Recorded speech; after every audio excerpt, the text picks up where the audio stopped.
Hello and welcome to Access Sportsnet. Lakers, driven by your Southern California Honda dealers. I'm Chris McGee, joined by Big Game James Worthy, Derek Fisher. Allie's going to be with us in a little bit. Brez and Trudell down at Crypto.com Arena. The Lakers streak comes to an end. The Grizzlies streak continues, however, a franchise record 9 straight for them. The Grizz now win the series 3-1 over the Lakers. And in sports, there are nights where you just get handled, and that's what happened to the Lakers tonight. Big game. One of those nights. Second and third quarters where I look at. The Grizz outscored the Lakers 80-56. They put up 38 in the second, shot 73% from the field. Then they backed that up and put up 42 in the third, built up a 29-point lead. Memphis, they're the real deal. Led by a great player in Ja. They're very athletic, very athletic. And, they play the small ball, so if the Lakers wanted to see the real version of it, they saw it against Memphis. 62 points in the paint, a lot of things we talked about that they just could not allow, and that was one of them, 62 points in the paint. Grizz got 25 fast break points. We can look at the numbers, but it's just the way Memphis play, and the Lakers, even though they're trying to play small ball, they just couldn't match up against this team tonight. They're a good team, really good team. Yeah, this matchup, the speed difference, like the fast break points, 25-10, that's one thing, but you could see the difference between how fast, if the Lakers missed a shot or turned it over, they had absolutely no chance of getting back and slowing this team down. And the thought I was in the middle of was the Lakers have had success with this smaller lineup and the offensive efficiency really jumping up over the last couple weeks. And the defensive side of the basketball, while it's been okay, it hasn't been great. So then when you run up against a team that is really good and on fire and playing well, it kind of highlights and puts the light back on the reality that to be good, you still have to defend at a really high level, even if you're scoring the basketball. And the Lakers just could not slow this team down tonight on the defensive end. Down 2 starters, Memphis, Dillon Brooks and Steven Adams. John Morant, their leader, their superstar, that play he made, that block on Avery Bradley early in the game where he grabbed it with 2 hands, incredible. That went viral. But tonight was about balance for them.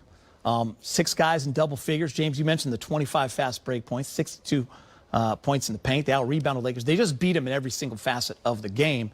And you could tell they kind of relish this matchup. They're the second youngest team in the league. Right now they're winning. 12 of 13 on the road they've won. They feel good, and they love it. They love coming in here, and they love punking the Lakers. You could see. Yeah, I mean it's early. It's January. Yeah, it's early. They're enjoying it. Yeah. Historically, you always want to beat the Lakers. It's always been about beating the best.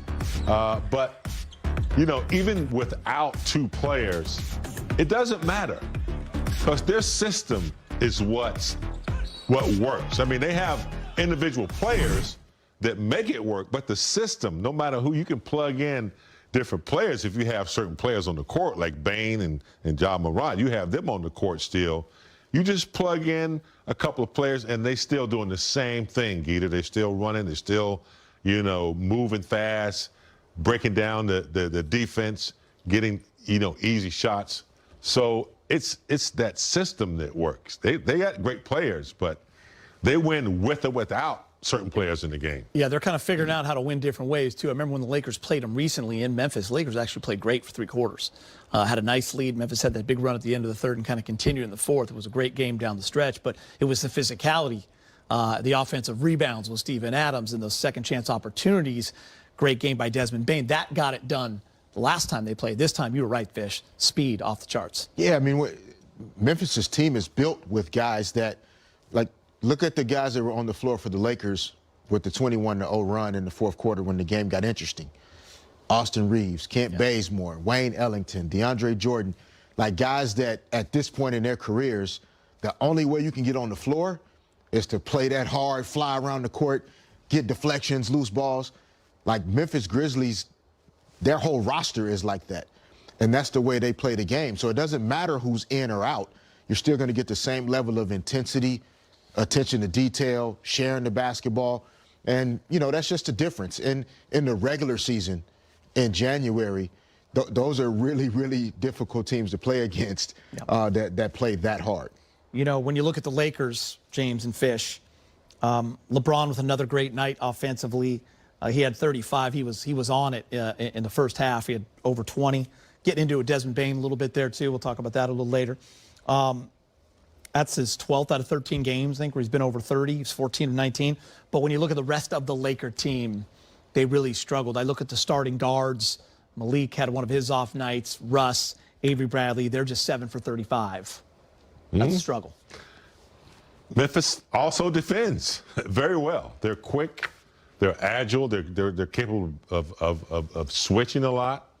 But the thing that sticks out to me is when you're trying to guard Memphis, it's hard. You're spending a lot of energy. You're demoralized a lot the way they're doing you, and then your offense suffers a little bit. And I think that's what happened. They just, you know, they weren't getting the small ball shots that they were getting normally because they were playing against a smaller team who could defend and take away a lot of things. So it's you know, something that Vogel is going to have to look at if he wants to continue to play that small lineup. Yeah, and you know, when you, like you said, big game, when you're playing smaller, you know, Malik Monk has been shooting the basketball so well. Avery Bradley shooting the basketball from the perimeter so well. And when those shots aren't going in, especially early, you know, LeBron starts to pick up the slack. He's carrying them offensively, but it's really not how the Lakers are necessarily built to play that way. Yeah. Right? Like, you know, Melo's going to make some shots. That's who he's always been. Malik's been hot. He can score. Avery Bradley, great defender, can shoot.